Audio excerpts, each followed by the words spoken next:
KPK menemukan ponsel yang isi pesannya telah dihapus saat menggeledah kantor Bupati Bekasi, Ade Kuswara Kunang, yang terjerat dalam operasi tangkap tangan, OTT, kasus suap. Temuan ini menjadi sorotan karena KPK kini tengah memburu siapa pihak yang memberikan perintah untuk menghapus pesan-pesan tersebut.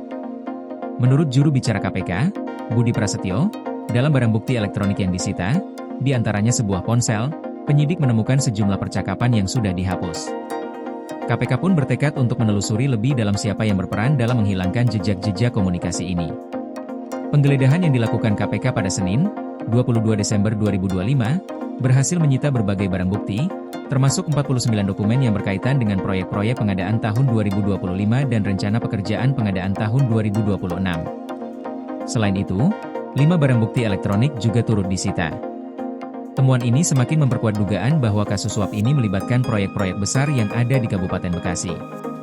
Kasus suap yang menjerat Ade Kuswara Kunang ini berawal dari operasi tangkap tangan, OTT, yang dilakukan oleh KPK pada Kamis, 18 Desember 2025. Dalam OTT tersebut, Ade ditangkap setelah diduga menerima uang ijon proyek senilai 9,5 miliar rupiah.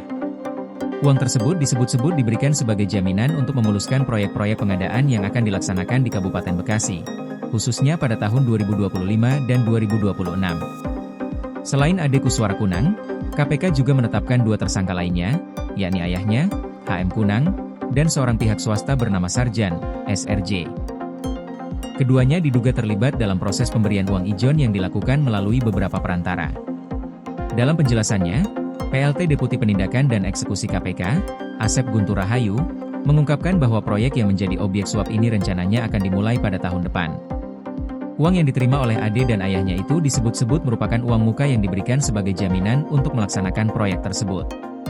Total uang ijon yang diserahkan oleh Sarjan kepada Ade Kuswara Kunang dan HM Kunang mencapai 9,5 miliar rupiah, yang dibagi dalam 4 kali penyerahan melalui perantara. Setelah ditetapkan sebagai tersangka pada Sabtu, 20 Desember 2025, Ade Kuswara Kunang sempat menyampaikan permintaan maaf secara terbuka. Permintaan maaf ini disampaikan saat ia digiring menuju mobil tahanan KPK, dengan wajah yang tampak menyesal. Proses hukum terhadap Ade Kuswara dan para tersangka lainnya terus berlanjut, dengan KPK memastikan bahwa mereka akan menuntaskan perkara ini sesuai dengan prosedur hukum yang berlaku. Kasus ini menjadi sorotan publik karena melibatkan pejabat tinggi di Kabupaten Bekasi, serta mengungkapkan modus-modus suap yang sering terjadi dalam pengadaan proyek-proyek pemerintah. Dengan bukti-bukti yang ditemukan dalam penggeledahan, KPK berharap bisa mengungkap lebih banyak fakta terkait praktik suap dan penyalahgunaan jabatan yang dilakukan oleh para tersangka. Sementara itu, masyarakat menantikan perkembangan lebih lanjut mengenai bagaimana KPK akan menindaklanjuti temuan ini dan siapa saja yang akan terlibat dalam perkara ini. Koordinasi PLN dengan TNGL jelang Hari Kesaktian Pancasila, listrik terbangun, alam tetap lestari. Panen perdana garam Aceh.